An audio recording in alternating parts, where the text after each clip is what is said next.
ton hriat rang te ram ria na a trum khat chu kan thian hovin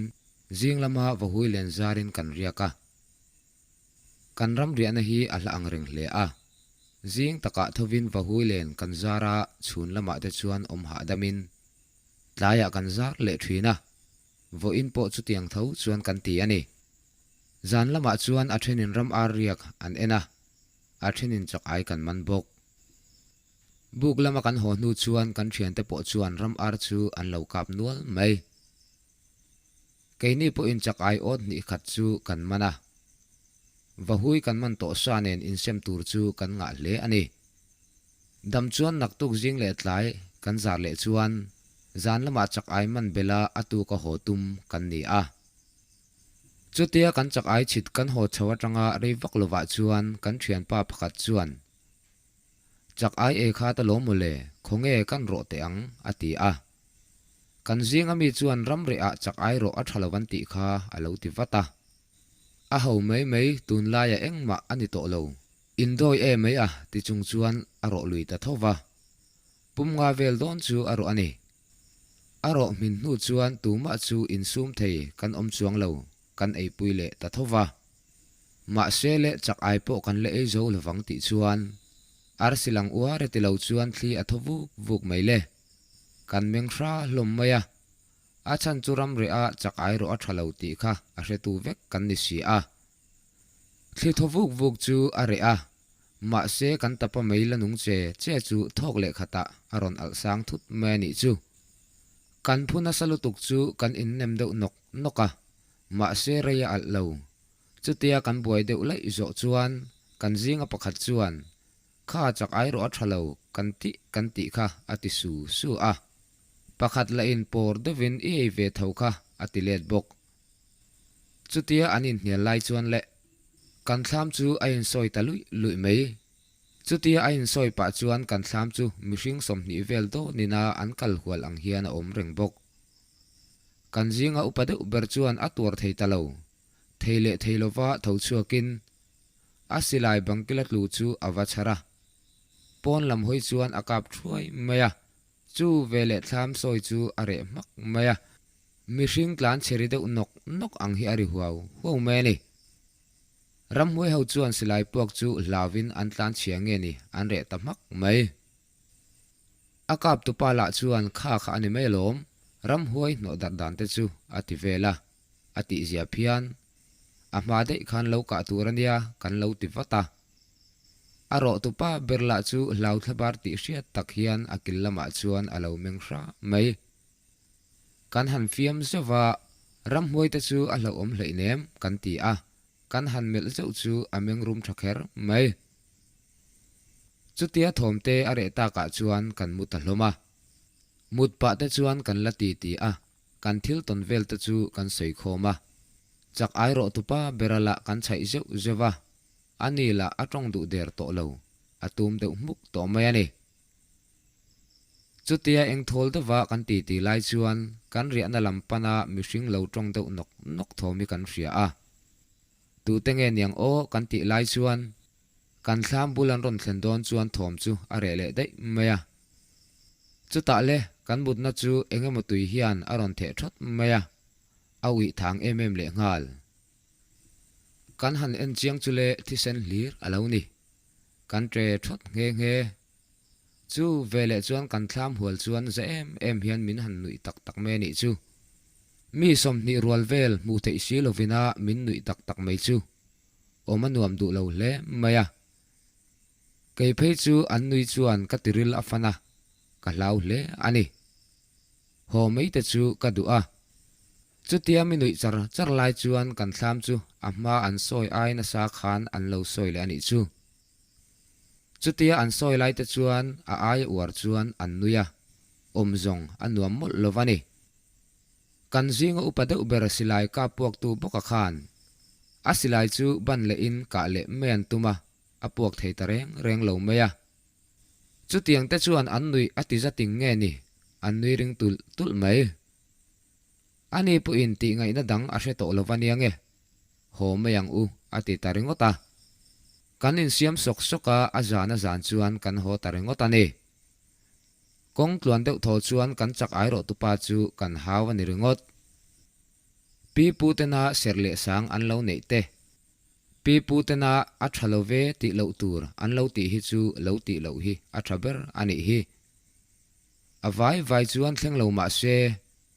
ngai bel tur ting hi chu thil thleng hi a om ve ji ani ti in an thil ton min hrilani kha dam doi in kha mystery kan hi a dam doi in chau ka siam turin min ron soma kan khu atangin a hlavak lo boka ni khatlek tho tur ani a min ron hruayanga min da le thlap dona wangin poi ka ti em lo kanau te pani ka hruaya damdoi ina chuan na chu tokin ni khata zo man tura kan in be sei kha kan zo man tlat lo maya zongial kan tuma duai kan tlai ma se kan zo thei ta chuang lovani min ron hruai tu pa khan riak mai ula naktuk tho tur atam to chuang lova ma de va in ho thei zo kanga ni ni lo ka pe ang cheu ati a kanau te po chuan an hre em lo awangin riak tur chuan kan intifel ta a damdoi in quarter an man vak to lova chuan kan pathum chuan kan riak ta ni kanau pakhat chuan a hran mel e karab deu ati deu renga ido ilutuk mu mai meiro ti in a thian pa chuan alo khak ve sek bok khum om hi damdoi in khum deu vek ani a kanau te pahni chuan an khum chu an do zoma kei chu an sira khum khata chuan kamuthung vo in lama kan hathok ka chau deuh awang chuan kalo mu hil thuaya ka khum lo che to ta chuan ka hara ka har chiang chu kanau te pahni chuan ka khum an lo do zom dei me hi ani a enga tinge ka ti chuan pona son trapri kan hrerenga anuam lo kan ti a an ti a kan ngai thave dewa chu tiang thom om ka hremi alo eng thom ma om lo chu ka ti a an ni chuan tu na chuan are ri mai me ni kha na chin te kha chuan ala trap reng alom an ti a o eng po chu ni se vo in ka chau si mu potang u in beng cheri mai me niang ka ti a kamut san le maya kanau te min lo soina a bok chuan ka har le a awa mak se ke o ka ti a ma se ka puan sin ke en chu ka lo sin to reng lo khonge ka puan ka ti a kanau te chuan okhur deuh dar hian aron in phi thla an ti a awa mak em ve ti pa chuan ka zu char le maya puan sin thale a kamule tur che chu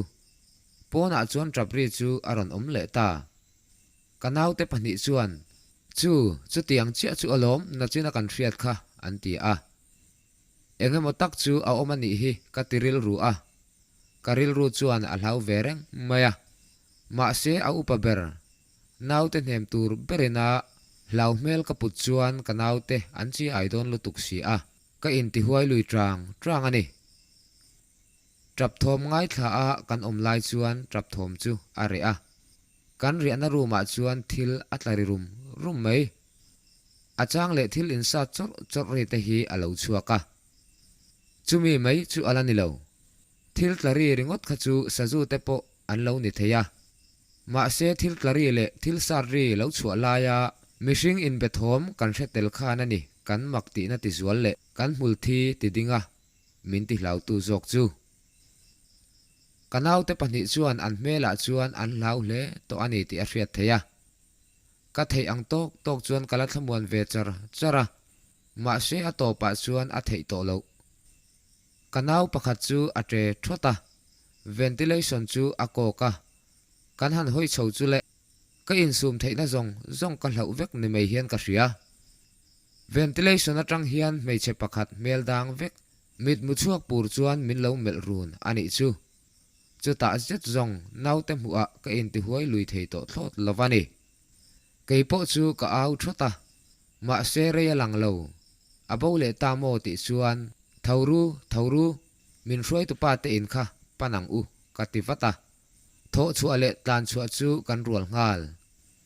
rang taka tlan chu akin min hruai tu pa te in lam chu kan pannal nalani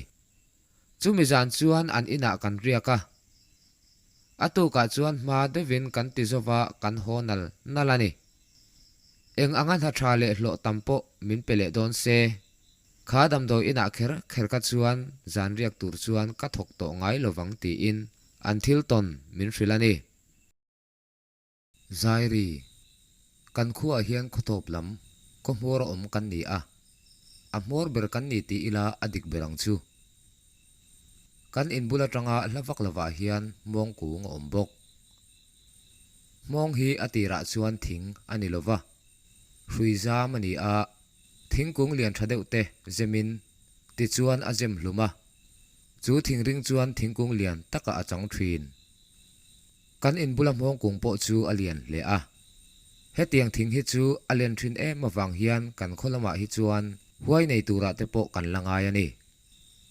chumi bula om kan ni wang nge ni zantin hian mong kung lama tang hian zai re thi alo suak thina